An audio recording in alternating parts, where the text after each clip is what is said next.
Bienvenidos a mi canal. Mi nombre es Marsha Robinson Smith. In today's video, you will learn 12 idiomatic expressions to improve your Spanish. Of course, you're going to learn how to use idioms to sound natural and authentic like a native. So, are you ready? Vamos a empezar.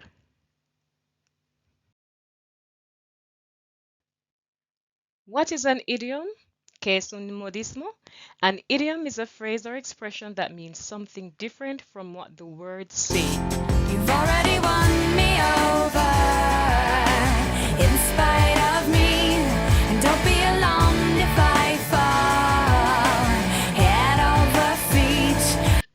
All right, so in Alanis Morissette's song, she sang the following, and don't be alarmed if I fall head over feet. So what does that mean to fall head over feet? Okay, so this idiomatic expression, of course, idioms are used figuratively, and by using that expression head over feet, and most of us are accustomed to hearing head over heels, the dynamics of language.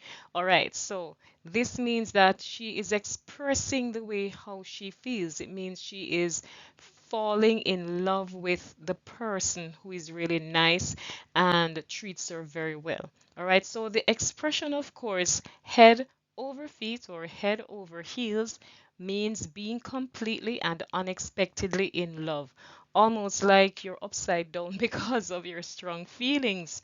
Okay, so let's practice some Spanish idioms to make our speech and writing sound natural like a native's. Okay, a continuar.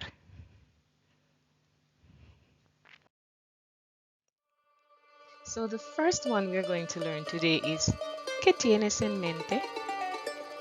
¿Qué tienes en mente? Okay, so what does that mean? ¿Qué tienes en mente? This phrase in English means what are you thinking about, or what do you have in mind, or what's on your mind. Okay, so when you use this expression, it is used to ask someone about their thoughts or plans. So for example, a possible response to this could be, so you ask the person, ¿Qué tienes en mente? And the person responds, estaba pensando en organizar una fiesta este fin de semana. All right, I was thinking about organizing a party this weekend. All right, a continuar. We're going now to the other idiom. So, idiom number 2.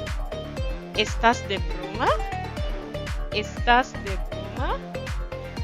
No, estás de broma in English means are you joking or are you kidding, right? And it's used when you think someone might be joking or saying something unbelievable. So let's say your friend says to you, me gané la lotería ayer. And you say, estás de broma. You're kidding, you're joking. Or you could say, as a question, ¿estás de broma? You understand? Right. Okay. So let's look at another one. So remember, when you want to say, are you joking or are you kidding? When you don't think someone is serious about what they're saying, or they sound too unbelievable, what are you going to ask? ¿Estás de broma? All right. Next one. Aguarda. Aguarda. So aguarda means hold on or wait.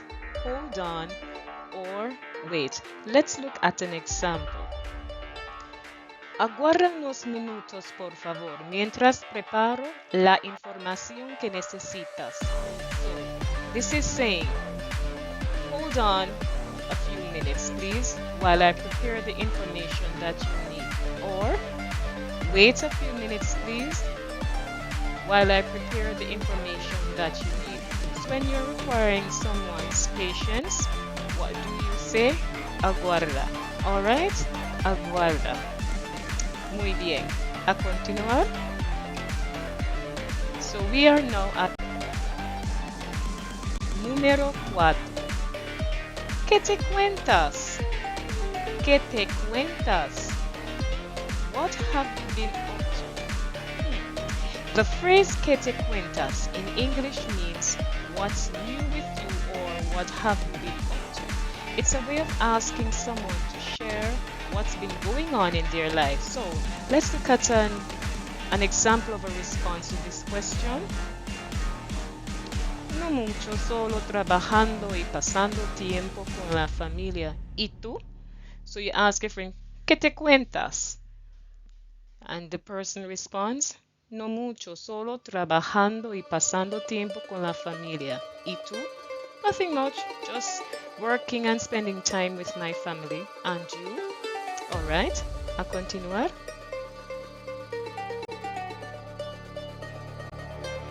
So the fifth one, número 5. Se acabó el tiempo. Time's up. And this is something we use almost every day. In most cases, of course, it is required, right? You know, in everyday language. There will always be a time when someone's gonna say time's up. Yes. So if you're, let's say you're doing an exam or you're timing someone and the time's up, you say, se acabó el tiempo. Time's up. Okay, now let's look at an example where this expression is used. Se acabó el tiempo. Hemos llegado al límite. Time's up. We've reached the limit. Alright. A continuar. Número 6. Ponerse las pilas. Ponerse las pilas. To get moving.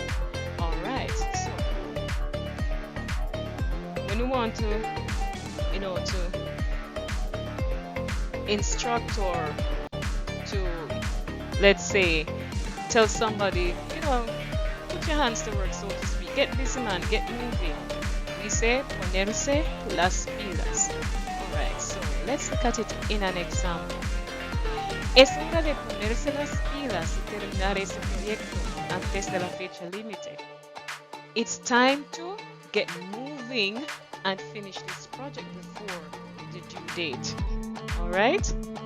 So when you want to tell somebody to get moving, as in to, hurry up with something, get your hands to work or get busy doing something that you're required to meet a deadline, or you want to finish up something. Say ponerse las pilas, that is expression, and of course you have to conjugate the verb. Alright, a continuar. So now we are moving on to número 7.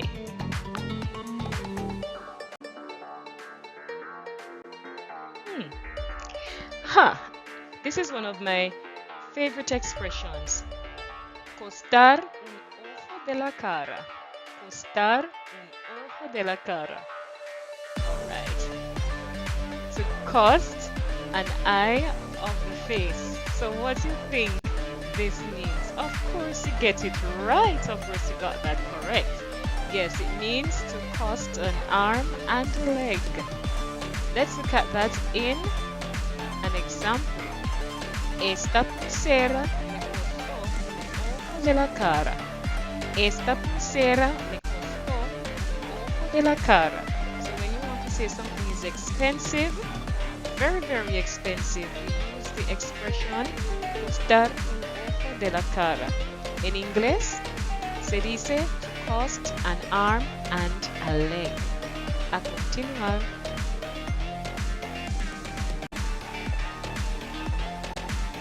Let's look at the 8th one. Estar en las nubes.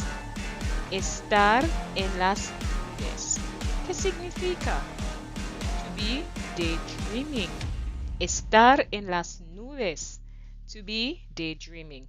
Let's look at an example.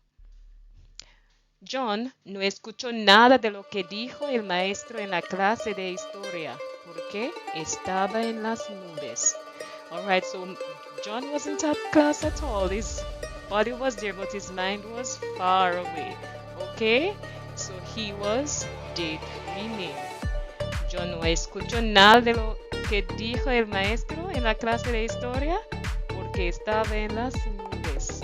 Alright, John didn't hear anything that the teacher said in history class because he was daydreaming. A continuar, nos faltan cuatro.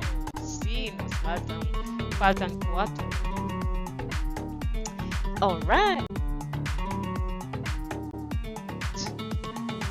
Estamos de número 9. Alright, so what is the ninth idiom that we are going to learn? The ninth one is estar como una cabra. Estar como una cabra. ¿Qué significa eso? Alright, let's see. This means to be crazy. Yes, to be crazy. So en vez de decir estás loco, estás loca, quiere decir estás como una cabra. Qué bueno, ¿no? Sí. So, estar como una cabra significa to be crazy. Vamos a ver un ejemplo. Mi amigo siempre hace bromas extrañas. A veces está como una cabra. Excelente. So, my friend always makes strange jokes. Sometimes he is crazy. A continuar.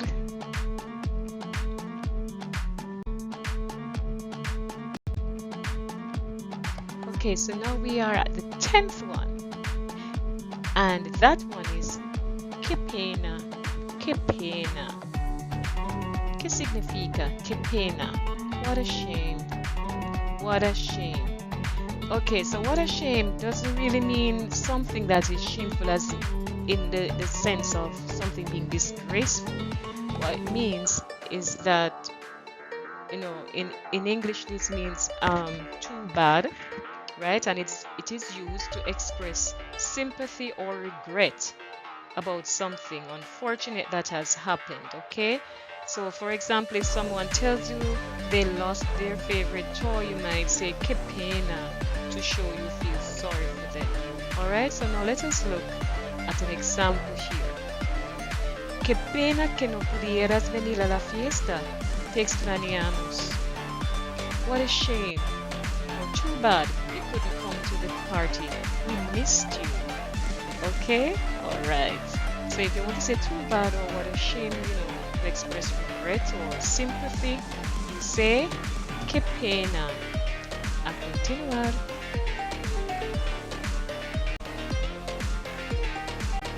So we are at the 11th modismo. Okay, and what is that? That one is estar hecho un ají. Estar hecho un ají. ¿Qué significa? To be very angry. Sí, to be very angry. So here you have learned an idiomatic expression, you know, to express anger. Estar hecho un ají. Now let's look at an example. Elena estaba hecho un ají cuando rompí su reloj. Elena was very angry when she broke her watch. Now let's move on to the last one, la última expresión o el último modismo. Alright, so the 12th one is echar de menos. Echar de menos. ¿Qué significa echar de menos? Echar de menos means to miss someone or something. Yes, to miss someone or something. So let's look at an example. Te echo de menos. O echo de menos la cocina de mi padre. So I miss you, the first one. And the second one, I miss my father's cooking. Alright, so when you have a longing for, that is the miss we're talking about. right? You have a longing for, because that, for example, you miss someone because they're not around anymore. Could be that the person has gone away, or unfortunately the person may have died.